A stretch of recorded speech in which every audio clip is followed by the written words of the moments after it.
Welcome to Atlanta News First Sports Tonight. Along with our producer, Scott Pennyman, I'm Fred Kalil. We've got a lot of topics to cover tonight, so let's get right to it. We're going to start with the Georgia Sports Betting Bill, Scott. This is Bill SB 57. 11 Georgia senators have gotten this going, and now 18 licenses have been activated. And here's the thing.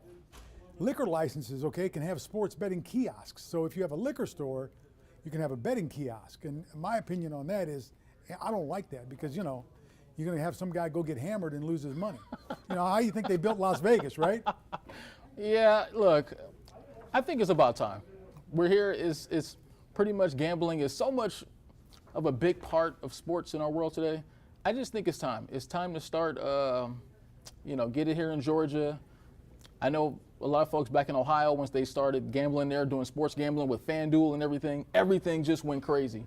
So I think that just bringing that to Georgia and just having sports gambling here is just going to enhance everything. It's going to really, really get sports fans an opportunity to not just enjoy the games, but enjoy a different aspect of the game. Well, and the thing of it is, it's been supported, obviously, by the Georgia senators and the Georgia legislature, and it's going to be along the same lines as the lottery. So the Georgia lottery, I believe, is going to run these licenses, but, the liquor license and the sports betting, it's just, I don't know. It's just a little bit different. We saw Calvin Ridley get in trouble. He pretty much ended his career with the Falcons, getting in trouble trying to bet, and do those things and gamble, even though he wasn't active as an active player when he did it. So the liquor part makes you nervous, Fred? Well, you know what?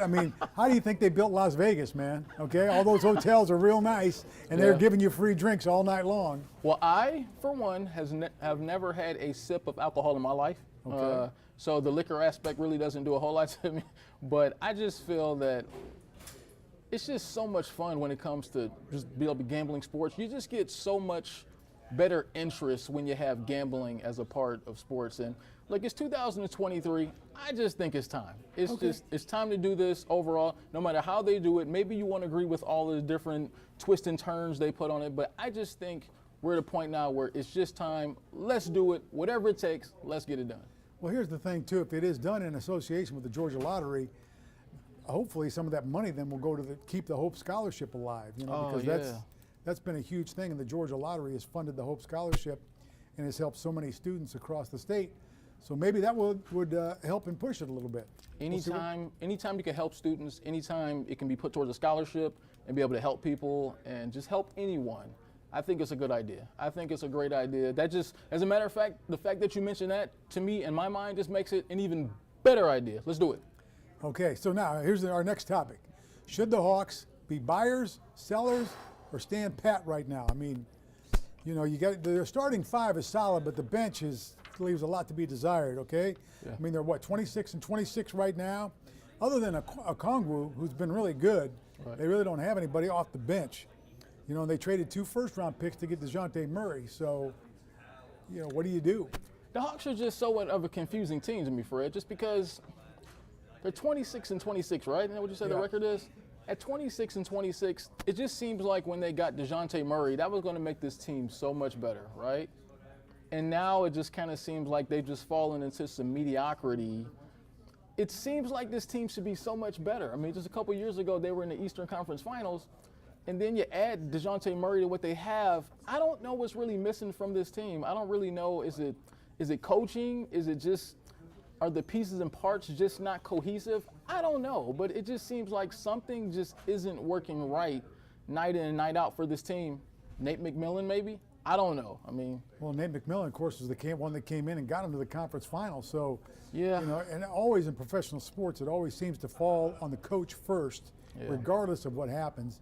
Unless you're a Bill Belichick or somebody who has the respect and the power and the juice, of a long-time guy, like a Greg Popovich. Nobody's going to get him whacked. Right. Let's put it that way. That's not going to happen. Yeah. So. But the Hawks, they're starting five: Trae Young, DeJounte Murray, DeAndre Hunter, John Collins, and Clint Capella. So John Collins, they've been talking about trading John Collins, and I don't know if that's the right move either. I don't necessarily, I'm not a big John Collins fan, but I'm not a big detractor either. Maybe that's the problem. That's a good starting lineup. Just think about the names that you just named. There's some all-star names on that lineup. I don't know if it's just cohesion or maybe the pieces and parts don't fit. That team with those individuals should be better than 26-26 and 500. Now, if you want to ask the question, should they trade, sell, stand pat at the trade deadline? I don't think they need any more pieces and parts. I don't think personnel is the issue with this team. Now, it may sound like I'm kind of pointing the finger at Coach McMillan or something with the coaching staff. I don't know, but it just doesn't seem like personnel is the main issue with this team. Well, they need some depth, though. They got to have some depth. You can't have just 6 guys that are your top guys. You got to have a little bit of depth there. So that's the Hawks buy, sell, or hold. Now our next topic, all right, WNBA entering the super team era, because we've seen a lot of things, right? Breanna Stewart, you know, John Quill James, Sabrina Onescu, all with the New York Liberty now. So they're kind of building a, you know, and James was the 2021 MVP of the WNBA. So they're kind of building a super team in New York. You like it or not? Do you care or not? I love it, and I do care. Look, I'm a big WNBA fan. Pretty much since they started the league, I was right there watching games, first, second row. I love the WNBA. I just love basketball. And so I think it's a great thing for the WNBA. I think if you look at, and Fred, I know you remember, and I was a little young to remember, but of course I always studied the history of basketball. The NBA in the mid-1970s was kind of struggling. They were really struggling to find their identity. They were really struggling to find superstars. And then along came Magic and Bird. Right. And they were on opposite coasts. Yep. And then the NBA's popularity just took off. I think that can be sort of similar. When you look at what the NBA is trying to do here, now you have Breanna Stewart, who's one of the biggest stars in the game. Right. She's going to New York. You have Candace Parker as a free agent, as big of a star as she is. She heads to Las Vegas and play for the Aces. They're the defending champs. So now you have 2 power teams on each side of the country. I think that's great. I think it's really good for the WNBA, especially to have the biggest market in the country in New York, to have them have some star power now. Well, they got to make that happen. Right. I mean, there's no doubt. Right. They got to make it work in New York.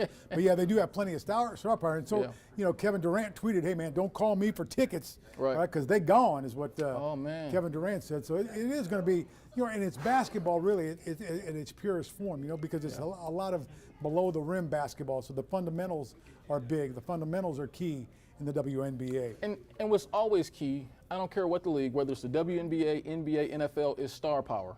So now I think you're putting star power in New York, in the biggest market in the country. I think that's only going to help the WNBA. I think that's only going to help the fan interest. And now you take a star like Candace Parker, you put her with out in Las Vegas.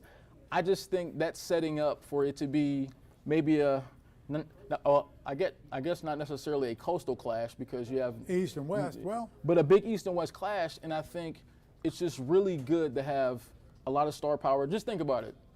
In the NBA, they don't sell teams in the NBA. They don't market teams. No, they market individuals. They market individuals. Market stars. Trae Young. Yeah. Exactly. They market LeBron James, Steph Curry. They say Steph Curry and the Golden State Warriors against LeBron James and the Los Angeles Lakers.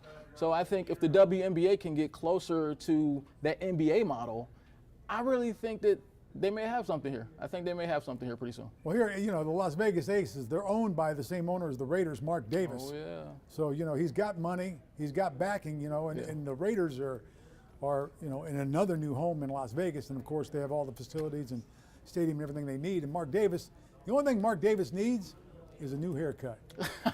That's the only thing he needs, man. Hey, look, we're starting to see the teams trickle into Las Vegas, aren't we? You know, our first story was talking about sports gambling. Right. Now we're seeing sports teams and stars trickle into Las Vegas. I think we might be onto something here. Too much going on right now. All right, well now, how about this one? And I like this next one. Robert Kraft wants Tom Brady to come home and retire, you know, do the old one-day contract and retire as a New England Patriot. I think that's kind of cool. We see it in other sports. We see it all the time in baseball. Yeah. We see it, you know, sometimes in basketball. Yeah. It's always good, I think. And I think this is a nice gesture.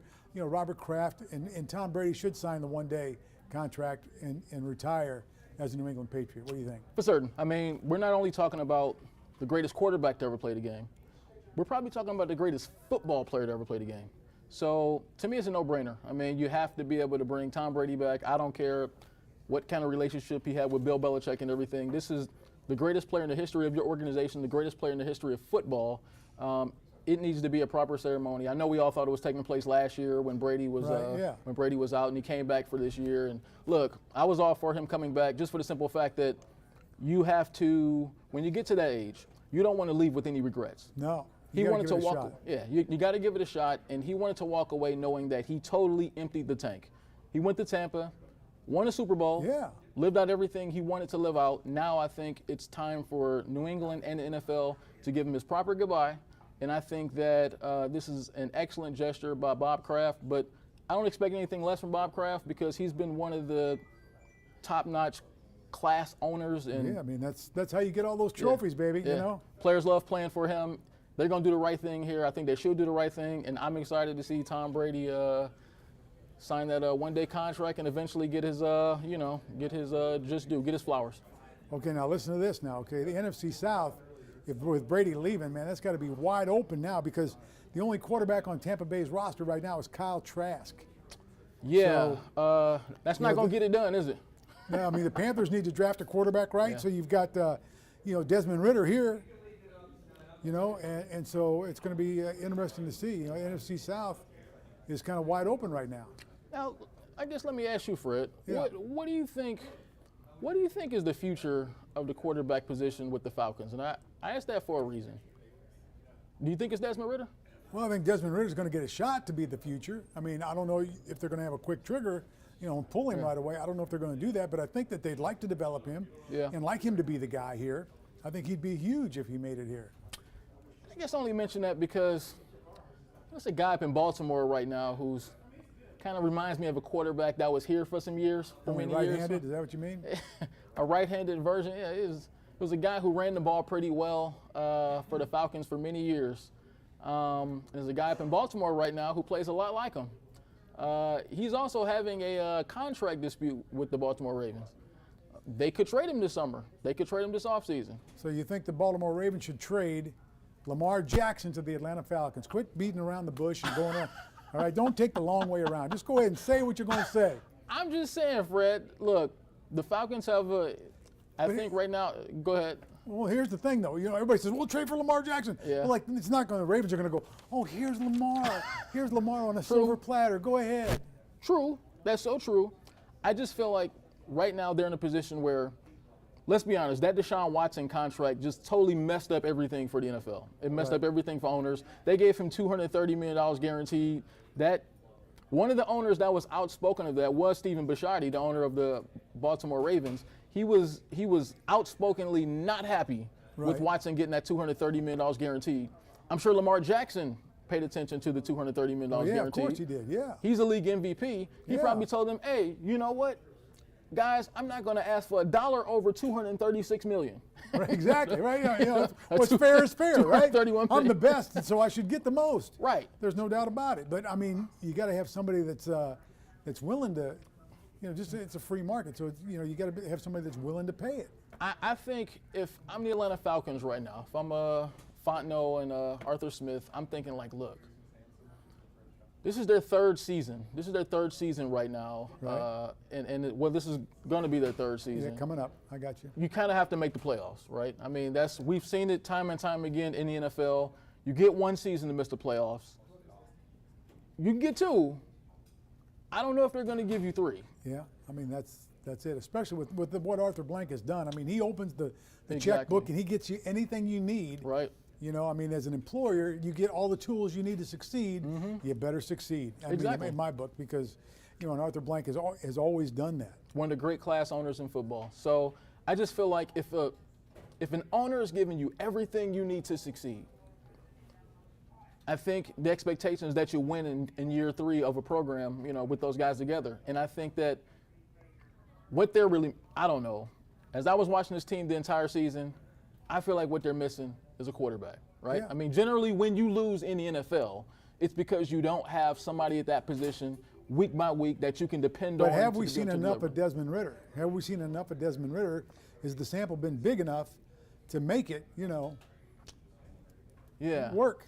That's what I'm saying. That's what I'm asking, I don't think we have, and it probably wouldn't be fair for them to move on for Desmond Ridder and really chase or offer Baltimore 2 or 3 first-round picks for Lamar Jackson. Would it be fair? No. Well, no, I'm not talking about that. You're going to do what's best for the team, whether it's fair or not. Right. I mean, come on, we got to win. Right. You know, no Exactly. offense. Yeah. It's nothing personal. Right. But, you know, we need to win, and we need to win now. Right. So no, I don't think we've seen enough of Desmond Ridder. But what I do believe is that if you have an opportunity to give up 2 or 3 first-round picks for a former NFL MVP quarterback, and even if you have to give him $230 million guaranteed, I think that's a sort of all-in move that would not only make the Falcons a better team, but also just generate this fan base probably like we haven't seen since 2016, the Super Bowl year. Yeah, I mean, you know, it would certainly rejuvenate the fan base for sure. I mean, you know, having Lamar Jackson in Atlanta would be huge, but again, you have to find, you know, like I said, the Baltimore Ravens aren't going to just say, "Oh, that's great. We're glad you called. Here he is." Let me make you an offer here, Fred. You're the owner of the Baltimore Ravens. Yeah. You don't want to give Lamar Jackson $230 million guaranteed, which is, let's be real, that's probably around the neighborhood that he's asking for. Yeah. Right? Uh-huh. I'm offering you 3 first-round picks, 3 first-round draft picks, and let's say maybe a little bit later round pick. Are you giving me Lamar Jackson? 3 first-round picks? I mean, yeah, I probably would, but I don't know on the other side, I don't know if I'd give you 3 first-round picks. That's the thing, man. You're mortgaging the future. You know, you can't, I mean, you're going to go all in, and you better win. And if you don't, then you're in salary cap, HE double hockey sticks, you know, and then you're always in trouble. You're always trying to fight your way. Look at this. Let me give you an example. The Atlanta Hawks, all right? Right. They've been mediocre forever because they could never get out of salary cap That's true. purgatory. They could never get out of it. Yep. So if you do that with Lamar, then, you know, he's a great quarterback. You know, he'd be great here. There's no doubt about it. Right. But like I said, you got to have the Ravens be willing to give something up to do it. You know, they're not just going to hand him to you. That's the offer I made for it. There you go. That's the offer you made. 3 first-round picks, 3 a second-round pick. first-round picks. All right, There all right. is not a draft pick I would not give up if I know that I have my answer at quarterback for the next 8 to 10 years. Well, There is not that's a a long draft time. pick or a dollar amount, if I'm an NFL owner, that I would not give up in order to make that happen. Okay, That's well, just me. I there mean, you I'm go. not Arthur Blank. I don't have billions of dollars, but I'm let's just call saying. Terry Fontenot. Yeah. I mean, you got Fop. You know, look. I mean, I just feel like that's the kind of all-in splash move. That's Oh, not that'd be only needed, huge. you know, And in this town, it would be absolutely Oh, huge. man. I mean, there'd be people, you know, falling off the stadium trying to get in. I mean, it it's- would be crazy. There's no doubt about it. It would rejuvenate everything if Lamar Jackson was the quarterback of the Atlanta Falcons. There's no doubt about it. I mean- let's talk about the rest of the NFC South. Oh. No, you don't want to do that? No. Tom Brady's gone. Yeah. Kyle Trask is the only guy in Tampa, right? Oh, The man. Panthers, they say, are going to draft the kid from Kentucky, Will Levis, and then the Saints, Jameis Winston. So, I mean, what do you think here? Whew, man, NFC those are South. some. There's not a lot of.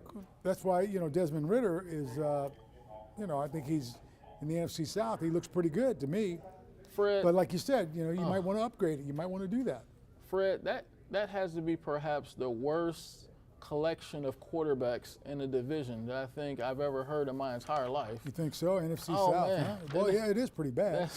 That's some slim pickings. Look, yeah, I mean, in those new places and what? Well, I mean, you know, now this is, look, we're here in February, okay? It's just Yeah. now February, so there's going to be a lot, there's going to be a lot of change. Those aren't going to be the quarterbacks when training camp opens. I can guarantee you that. It's not Yeah. going to be the training camp when the quarterbacks when training camp opens. I think At least we- I don't think so. I think the yeah. Panthers are probably, well, if they draft Will Levis, I guess they'll have to get a veteran in there to Yeah. help them out. You know, the Saints obviously are going to be in trouble. You got, Kyle Trask in Tampa taking over for Tom Brady. Woo. That's what I mean. They got to draft somebody or make a play for somebody. And then now all of a sudden, you might have 3 other teams that want Lamar. That's true. You know? I mean, they may have competition going for him. Look, Yeah. I mean, especially when you name some of those quarterbacks, I think Yeah. they should make a play for Lamar Jackson. But yeah, I think Tampa. I think when you look at that situation, Brady just retired. I don't know. When you kind of watch that team the whole year, I was at that game when they played the Falcons here. They just kind of look like an older, aging team now. So I could really see Tampa really just breaking that whole team down. Maybe they do go with Kyle Trask in a major tank move. maybe they do go at Kyle Trask this season, finish 1-16, Right. and then start to rebuild things next year with a new quarterback next year. Because they're not drafting real high this year. They probably won't be able to get their quarterback of the future this year. So I think that I could easily see Tampa kind of being that team that kind of tanks and just sort of lets the pieces fall where they may. As far as the Saints, I mean, they kind of being, boy, I don't like anything about that Saints situation. No, I mean, they're in trouble. I mean, their coach is gone. Obviously, it's just. I mean, they have Dennis Allen there, right? I mean, Right, yeah. when has he ever been a when has he ever been a good NFL coach, man? No, I understand that. That. But let's. We talked about all the quarterbacks here. I want to ask you a question, right? Yeah. For the first time ever, we have 2 African American quarterbacks starting in the Super Bowl. Yeah.